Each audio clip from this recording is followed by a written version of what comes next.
Excellent for us today. Yes, we do. Great play on words. Yes, awesome. So yes, with Easter coming up, we figure, we always try to do something with eggs. And so we all today, have these at our house right now. Yeah, definitely. And they're on sale. Yeah, so if you take an egg, when you do your Easter coloring, you're putting it in vinegar and all of this coloring and stuff. Well, we want you to try putting an egg in vinegar without all of the coloring. Leave it in there for a couple of days and see what happens. Because if you put it in vinegar, the vinegar will actually react with the calcium carbonate of the eggshell, and it will actually produce carbon dioxide gas. Those little bubbles. bubbles. Yeah, a little bit of water, a little bit of calcium, and what it's doing is it will actually eat away at the shell. So you will remove the shell, and we call that the rubber egg. It feels like rubber. Interesting. Can I squeeze it? Yes, just don't squeeze it too hard. Yes, because now it'll explode all over. Yes, we've just got the membrane with the egg. You can see the egg inside there, the egg yolk inside there. So this, some people call it the rubber egg or the naked egg because it doesn't have its shell. Yeah. And that's always been a fun one for kids to do. But you can actually take it a little bit further because if you take these and you do several of them and then you put one in water and another one in Karo syrup, it will actually change the egg.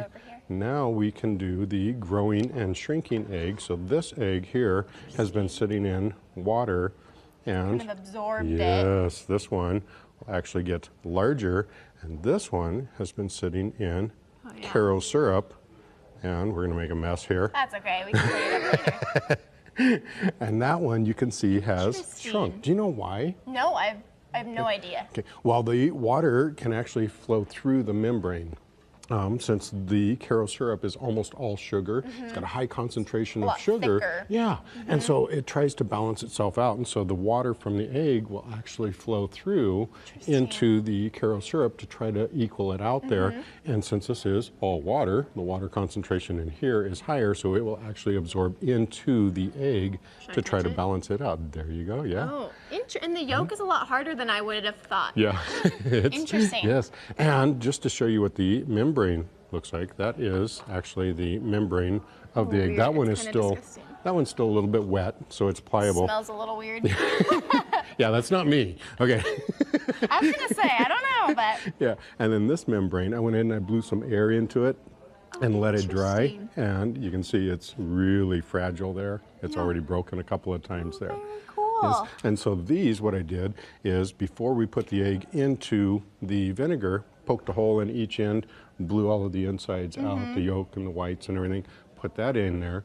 Now the shell dissolves and all you have left is the membrane. So if you leave your egg in your vinegar, you might have a shellless egg. There you while go. you're decorating your Easter eggs. There you go. Very cool. And so you have your eggs, you have your vinegar at home.